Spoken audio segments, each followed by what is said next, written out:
Praise the Lord. Greetings to you all in the name of our Lord and Savior Jesus Christ. Today's Bible verse, the book of Job, chapter 42, verse 10. The Lord gave him twice as much as he had before. ಯೋಬನ ಗ್ರಂಥ 42ನೇ ಅಧ್ಯಾಯ 10ನೇ ವಚನ. ಅವನ ಸೊತ್ತನ್ನು ಮೊದಲಿಗಿಂತ 2ರಷ್ಟಾಗಿ ಹೆಚ್ಚಿಸಿದನು. ಇಲ್ಲಿ ದೇವರು ಯೋಬನನ್ನು 2ರಷ್ಟಾಗಿ ಆಶೀರ್ವದಿಸಿದನು ಎಂಬುದಾಗಿ ನಾವು ದೇವರ ವಾಕ್ಯದಲ್ಲಿ ನೋಡುತ್ತೇವೆ. ಅದಕ್ಕಿಂತಲೂ ಮೊದಲು ಯೋಬನ ಜೀವಿತದಲ್ಲಿ ಅನೇಕ ಕಷ್ಟ ಸಂಕಟಗಳು ಉಂಟಾದವು. ಅವನಿಗಿರುವ ಆಸ್ತಿ, ಅವನಿಗಿರುವ ಪಶುಗಳು ಎಲ್ಲವನ್ನೂ ಸೈತಾನನು ಹಾಳು ಮಾಡಿದನು. 10 ಮಕ್ಕಳು ಸಹ ಮರಣ ಹೊಂದಿದರು. ಭಯಂಕರವಾದ ರೋಗ ಅವನಿಗೆ ಬಂದಿತ್ತು. ಅವಮಾನ ಅವನ ಜೀವಿತದಲ್ಲಿ ಉಂಟಾಗಿತ್ತು. ಹೋರಾಟಗಳು ಅವನ ಜೀವಿತದಲ್ಲಿ ಸೈತಾನನು ತಂದೊಟ್ಟಿದ್ದನು. ಅಂತ್ಯದಲ್ಲಿ ನೋಡುವಾಗ ಯೋಬನು ಕರ್ತನನ್ನು 2ರಷ್ಟಾಗಿ ಆಶೀರ್ವದಿಸಿದನು. ಪ್ರಿಯರೇ, ಅನೇಕ ವೇಳೆಗಳಲ್ಲಿ ಕರ್ತನು ನಿಮ್ಮನ್ನು ಆಶೀರ್ವದಿಸುವನೆಂದು ತಿಳಿದುಕೊಂಡೇ ಸೈತಾನನು ಅದಕ್ಕಿಂತಲೂ ಮುಂಚಿತವಾಗಿಯೇ ನಿಮ್ಮ ಜೀವಿತದಲ್ಲಿ ಅನೇಕ ಸಮಸ್ಯೆಗಳನ್ನು, ಅನೇಕ ಹೋರಾಟಗಳನ್ನು ತಂದೊಡ್ಡುತ್ತಾನೆ. ನಿಮ್ಮ ಜೀವಿತದಲ್ಲಿ ಬಿರುಗಾಳಿ ಬೀಸುವಂತೆ ಮಾಡುತ್ತಾನೆ.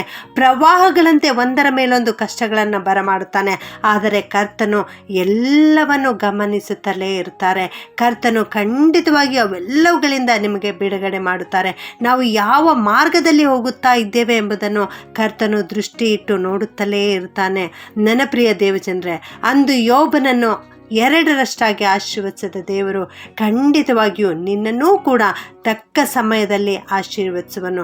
ಇಂದು ನಿನ್ನ ಜೀವಿತದಲ್ಲಿ ಶತ್ರುಗಳು ಆಶೀರ್ವಾದವನ್ನು ತಡೆ ಮಾಡಿರಬಹುದು, ಸೈತಾನನು ಆಶೀರ್ವಾದಗಳನ್ನು ತಡೆ ಮಾಡಿರಬಹುದು, ಎಲ್ಲ ಕಡೆಗಳಲ್ಲಿಯೂ ತಡೆ ಉಂಟಾಗಿರಬಹುದು. ಆದರೆ ಎರಿಕೋ ಗೋಡೆಯನ್ನು ಬೀಳಿಸಿರುವ ಸರ್ವಶಕ್ತನಾದ ದೇವರು ನಿನ್ನ ಮುಂದೆ ಹೋಗುತ್ತಾ ಇದ್ದಾರೆ, ನಿನ್ನನ್ನು ದೃಷ್ಟಿಸ್ತಾ ಇದ್ದಾರೆ. ಕಬ್ಬಿಣದ ಕದಗಳನ್ನು ಮುರಿದು ಬಾಗಿಲನ್ನು ತೆರೆದ ನಮ್ಮ ಪ್ರಿಯ ಕರ್ತನು ನಿಮ್ಮನ್ನು ಸನಾತನ ಮಾರ್ಗದಲ್ಲಿ ನಡೆಸುವನು.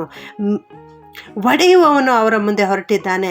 ಅವರು ಬಾಗಿಲನ್ನು ಒಡೆದು ನುಗ್ಗಿ ಹೊರಟಿದ್ದಾರೆ. ಅವರ ಅರಸನು ಅವರ ಮುಂದೆ ತೆರಳಿದ್ದಾನೆ. ಯೆಹೋವನು ಅವರ ಮುಂಭಾಗದಲ್ಲಿ ನಡೆಯುತ್ತಾ ಇದ್ದಾನೆ ಎಂಬುದಾಗಿ ಪ್ರವಾದಿಯಾದ ಮೀಕನ ಗ್ರಂಥ 2ನೇ ಅಧ್ಯಾಯ 13ನೇ ವಚನದಲ್ಲಿ ಬರೆದಿದ್ದಾನೆ. ಯೋಬನು ತನ್ನ ಸ್ನೇಹಿತರಿಗಾಗಿ ದೇವರಲ್ಲಿ ಬಿನ್ನಹ ಮಾಡಿದನು, ದೇವರಲ್ಲಿ ಪ್ರಾರ್ಥನೆ ಮಾಡಿದನು. ಅವನ ಬಿನ್ನಹವನ್ನು ಕೇಳಿಸಿಕೊಂಡ ದೇವರು ಯೋಬನನ್ನು ಬಿಡುಗಡೆ ಮಾಡಿದರು. ಅಷ್ಟೇ ಅಲ್ಲ, ಆ ಸ್ನೇಹಿತರಿಗೂ ಕೂಡ ಆಶೀರ್ವದಿಸಿದನು.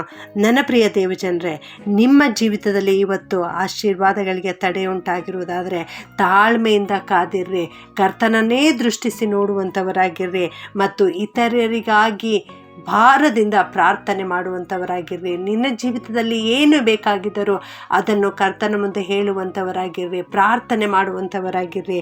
ಖಂಡಿತವಾಗಿಯೂ ದೇವರು ಇಂದು ನಿಮ್ಮನ್ನು ಆಶೀರ್ವದಿಸಿ ತಕ್ಕ ಸಮಯದಲ್ಲಿ ಎಲ್ಲ ಕಷ್ಟಗಳಿಂದ ಬಿಡುಗಡೆ ಕೊಟ್ಟು ನಿಮ್ಮನ್ನು ಉನ್ನತ ಸ್ಥಾನಕ್ಕೆ ಏರಿಸುವರು. ಪ್ರಾರ್ಥನೆ ಮಾಡಿಕೊಳ್ಳೋಣ. ಪ್ರೀತಿಯ ಪರಲೋಕದ ತಂದೆಯಾದ ದೇವರೇ, ನಿನಗೆ ಸ್ತೋತ್ರ ಉಂಟಾಗಲಿ ತಂದೆಯೇ.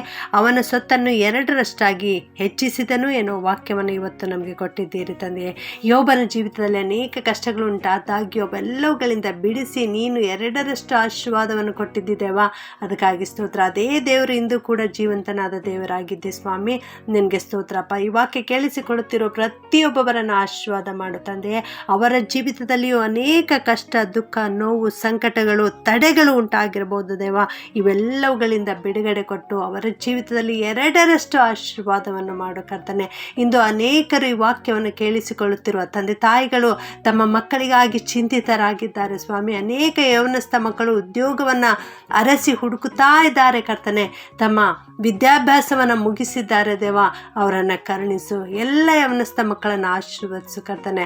ಅವರಿಗೆ ಆರೋಗ್ಯದಿಂದ ಇರಿಸು, ಅವರಿಗೆ ಉತ್ತಮವಾದ ಉದ್ಯೋಗವನ್ನು ಕೊಟ್ಟು ದಯಪಾಲಿಸು. ಈ ಪ್ರಾರ್ಥನೆಯನ್ನು ಯೇಸುವಿನ ನಾಮದಲ್ಲಿ ಬೇಡುತ್ತೇನೆ ತಂದೆಯೇ, ಆಮೆನ್.